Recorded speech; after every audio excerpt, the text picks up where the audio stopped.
In March 1950, Roy left on a missions junket to India. He was feeling called to missions work. Rosa May was left behind. The dangerous trip took place in a crude prop. The Assemblies of God sent home frightening daily postcards. Your husband arrived today in Basra, Iraq. Still, at the time, it was an adventure very few experienced. Roy's last telegram must have come as a relief. He was coming home.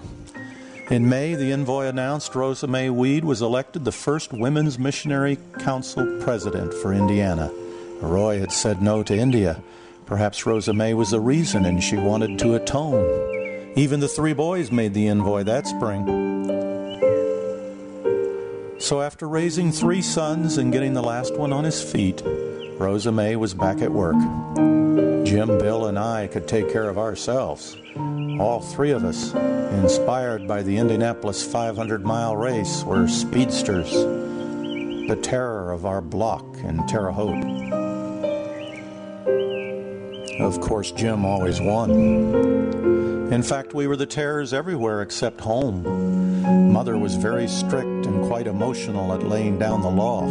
I was spanked every Sunday for talking in church, whether I talked or not. So when her mother, Willa J. Short, Mama, visited, we all basked in her love. Her middle name, we said, was Joy. We learned to swim at camp. They built dorms that year, and the superintendent's family had their very own toilet. I felt like royalty. That Christmas, Jim and Bill built a snowman. We all celebrated. So ended 1950. Roy would sometimes wonder if he had missed God's calling that year, but if he had said no to India, an unknown Catholic nun had said yes the very same year. She would one day become known to the world as Mother Teresa. In January 1951, the whole family made the superintendent's column of the Envoy. That spring, by the time I celebrated my 5th birthday, Rosa May had some startling news. She was pregnant. This was not planned. Her work for missions had surely touched the heart of God. After she had given up all hope of a baby girl, God had intervened to grant her wish of a lifetime. But she had learned to be cautious. God had a sense of humor, too. So she would brace herself for a boy, just in case, even if a Las Vegas odds maker would give her a 50-50 chance. I told Willa Short, "You won't love me when that old baby comes." My quote would be retold with laughter for years. The truth was, our established pack, with its hand-me-down clothes and look-alike sweaters and T-shirts, were overjoyed with the news. We were old enough to understand. We were going to have a baby in the family.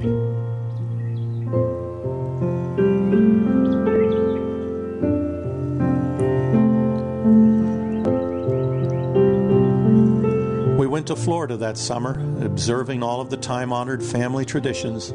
We were so restless in the long car ride that Rosa May promised we could all shout as much as we wanted at the next rest stop.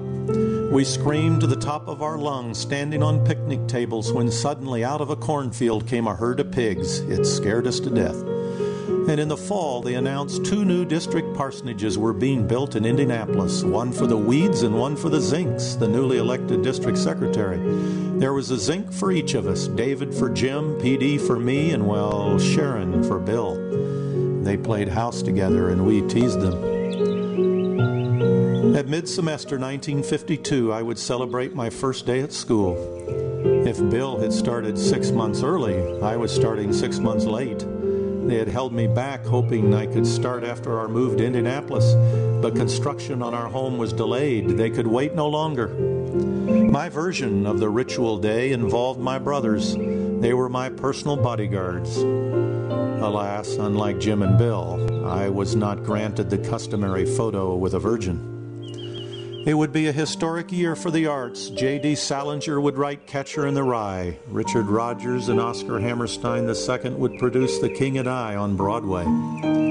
But the big news in our family, a baby was coming.